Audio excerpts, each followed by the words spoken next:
What's a cheap stock look like? Well, let's look at one. Here it was back in July of 23. They felt the stock was worth, what was it, about $50. Today, they think it's worth about $16. Well, it may be a worthless stock unless you know what happened, unless you know what made it go from here to here. And you'll only know that if you do one of two things. One, you read the annual report, but more importantly, if you listen to the last earnings call. At the same time, what does an expensive stock look like? This is what an expensive stock looks like. I owned it. I talked about it really big way back here when it was down around 150, and I said, hey, you got to get into this stock.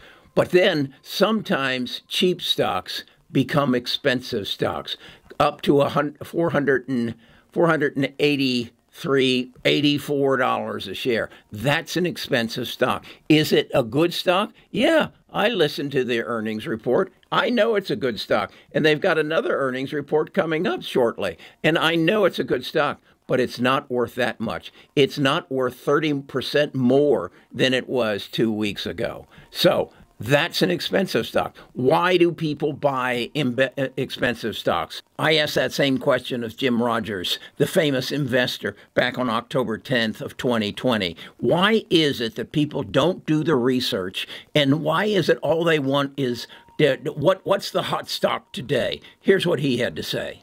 It's the first rule, the first commandment that everybody should learn. But Kerry, you know as well as I do, nobody wants to hear that.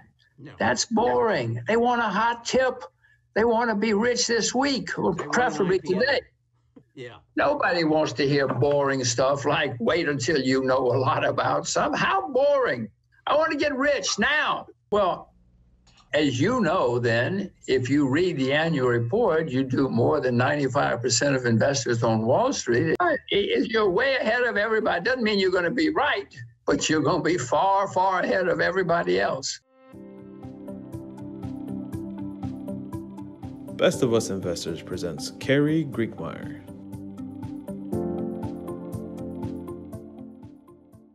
That was Jim Rogers, quite a character. I feel it a privilege that I was able to spend some time with him.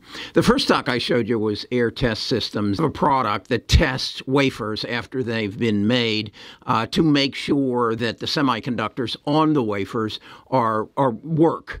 So that when they send them to Tesla or someone and it's part of the navigation system for a fighter jet, that it works. Now, if it goes into a toaster, it's not a big deal, but it needs to work. So as a result of the slowdown in the EV market, the growth of Air Systems has pulled back, or their projections. They were growing at about 50% a quarter. They pulled it back and said some of our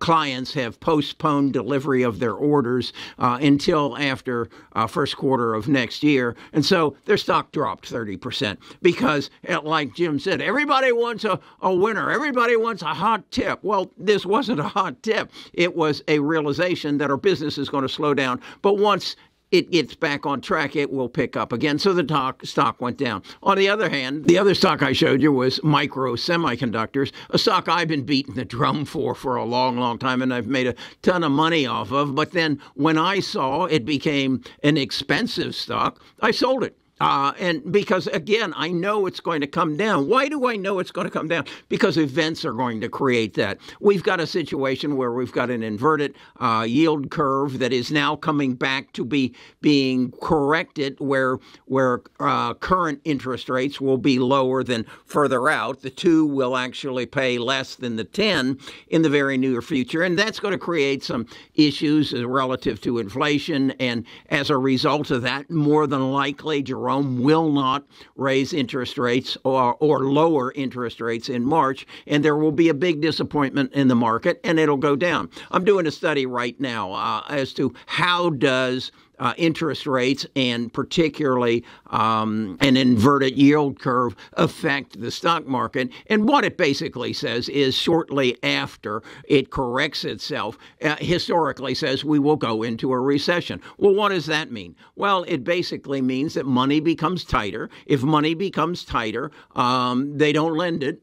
or they lend it at a higher price, and as a result, the economy slows down a bit. So that's what I think is going to happen, and that's what a lot of people think is going to happen. So I've adopted another principle that Jim Rogers preaches, and that is buy cheap, buy AEHR, and sell expensive, sell super micro in computers, as well as NVIDIA. I mean, look at that chart. It can't keep that up. Historically, it doesn't. So let's buy cheap and sell expensive, and listen to earning reports. We're going to hear an earnings report, and by this time, Tesla will have given their earnings report, and that'll tell us. It'll tell us is Tesla a cheap stock? Is it an expensive stock? Is it a bargain?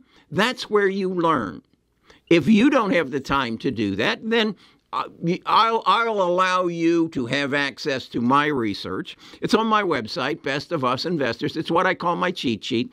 I do everything on there and listen to the earnings reports, see what they're projecting their earnings are going to be next quarter and the following year and the following year.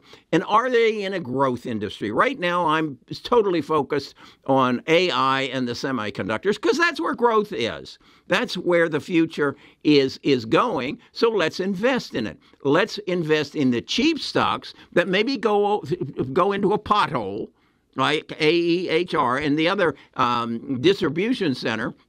Smaller distribution center, has cheap electricity, has cheap prices, but when he orders his GPUs from you-know-whos, they say, yeah, we can ship you the GPUs, but we can't send you the infinity belts. What's the infinity belt? Well, that's what the GPUs, how they speak to each other and work with each other.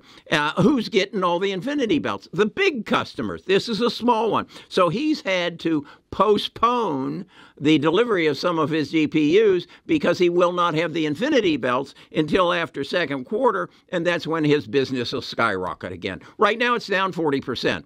Buy cheap.